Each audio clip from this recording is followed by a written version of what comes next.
जय हिंद to all of viewers. कैसे हैं आप लोग? आई होप आप सब अच्छे होंगे और अपने अग्निवीर की तैयारी आप अच्छे से कर रहे होंगे। आज के वीडियो में हम डिस्कस करते हैं नॉर्मल आर्मी और टेरिटोरियल आर्मी के बीच में डिफरेंस। दोनों में उतना ही डिफरेंस है जितना ज़मीन और आसमान में।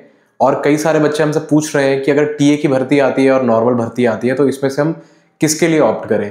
तो क्या सब डिफरेंसेस होंगे, क्या सब सर्विसेज में डिफरेंस होंगे, क्या सब सिखलाई में डिफरेंस होंगे, वो इस वीडियो में हम डिस्कस करेंगे। तो मेक श्योर करें आप वीडियो को एंड तक जरूर देखें और हमारी बाकी वीडियोस को भी आप लाइक, कमेंट और चैनल को सब्सक्राइब करना बिल्कुल भी ना भूलें। तो चलिए शुरू करते हैं आज का वीडियो। तो मैं आपको पॉइंट बाय पॉइंट समझाता रहूंगा difference Indian army, normal army join करने में और टेरिटोरियल आर्मी ज्वाइन करने में। I start with the structure first. क्या स्ट्रक्चर होता है इंडियन आर्मी और टेरिटोरियल आर्मी का? देखिए, जब आप नॉर्मल आर्मी में भर्ती होते हैं, अगर आप अग्निवीर बन के जाते हैं तो आप प्रॉपर अगर 4 साल आपके पूरे हो जाते हैं तो आप कंप्लीट 28 से 30 साल तक अपनी सर्विस कर सकते हो। वो भी तब जब आप सूबेदार मेजर बन जाओगे। बट वहीं पे अगर आप टेरिटोरियल आर्मी ज्वाइन करते हो तो टेरिटोरियल आर्मी में आपका टेन्योर फिक्स नहीं होता है। फिक्स इसीलिए नहीं होता है बिकॉज टेरिटोरियल आर्मी में आपको कम समय और ज्यादा समय दोनों के लिए बुलाया जा सकता है, डिपेंडिंग अपॉन द रिक्वायरमेंट, किस तरीके से रिक्वायरमेंट आ रही है आगे से। ठीक है, नॉर्मल आर्मी में जहां पर आप ट्रेनिंग थ्रू आउट अपनी 9 महीने करते हो, 6 महीने ट्रैक करते हो, वहीं पे टेरिटोरियल आर्मी में आपको टाइम बेसिस पे बुलाया जाता है ट्रेनिंग करने के लिए। ऐसा नहीं होता कि आपको एक फिक्स ट्रेनिंग पीरियड है वो करना ही करना है पूरा। ठीक है, सेकंड डिफरेंस आ जाता है सर्विस ड्यूरेशन का।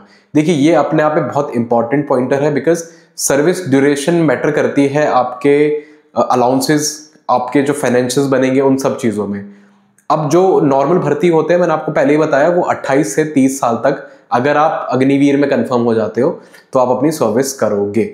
वहीं पे अगर आप टेरिटोरियल आर्मी ज्वाइन करते हो तो आपके पास ऑप्शन रहता है कि आप बीच से रिलीव भी कर सकते हो, अपने आप को छोड़ भी सकते हो और ज्वाइन भी कर सकते हो। ठीक है, तो ये मेजर डिफरेंस रहता है सर्विस का। तीसरा रहता है आपका ट्रेनिंग। देखिए, जो नॉर्मल ट्रेनिंग होती है इंडियन आर्मी के सोल्जर्स की वो 9 महीने और करंट के हिसाब से 6 महीने की कंपलसरी है। But as I already told you, जो टेरिटोरियल आर्मी वाले सोल्जर्स होते हैं उनको टाइम बेसिस पे ट्रेनिंग दी जाती है। उनको लेट से साल में 1 बार बुलाया जाएगा, 2 बार बुलाया जाएगा कि आप अपनी फिक्स टाइम की ट्रेनिंग को पूरा कीजिए। इस ट्रेनिंग में उनको उस लेवल तक की ट्रेनिंग नहीं दी जाती जो कि एक नॉर्मल सोल्जर को दी जाती है। देखिए, एक नॉर्मल सोल्जर टेरिटोरियल आर्मी का सोल्जर बन सकता है बट एक टेरिटोरियल आर्मी का सोल्जर एक नॉर्मल सोल्जर नहीं बन सकता है। नेक्स्ट पॉइंट है आपका डिप्लॉयमेंट।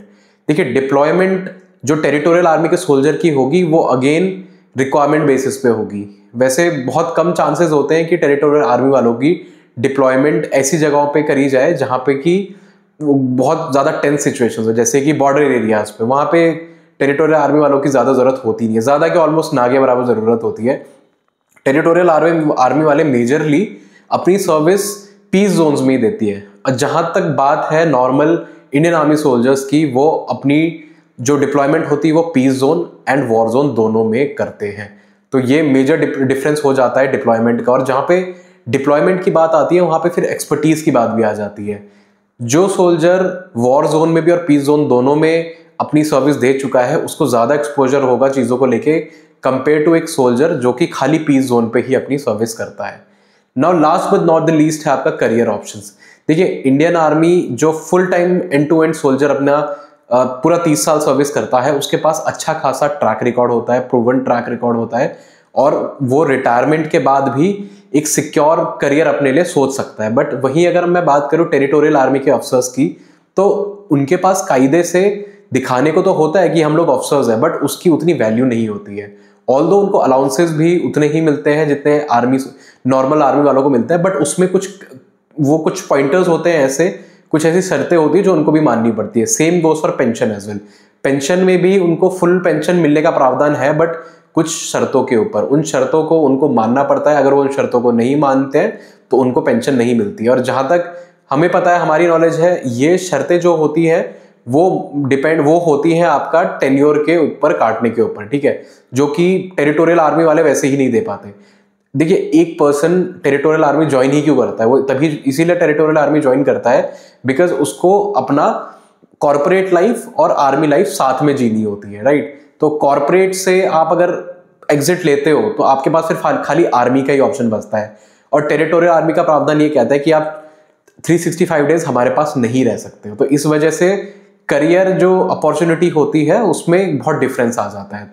तो आई होप आपको ये पांचों पॉइंटर्स क्लियर हो गए होंगे और आप अपने आप डिसीजन ले लेंगे कि नॉर्मल आर्मी या टेरिटोरियल आर्मी क्या ज्वाइन करना ज़्यादा बेहतर है। तो आज का वीडियो यहीं तक। आई होप आपको वीडियो अच्छा लगा होगा। वीडियो अच्छा लगा हो तो आप हमारे चैनल नीचे कमेंट सेक्शन पे कमेंट करके ज़रूर बताएं और हमें आप हमारे सोशल मीडिया हैंडल जैसे कि इंस्टाग्राम एंड फेसबुक पे जाके भी फॉलो कर सकते हो।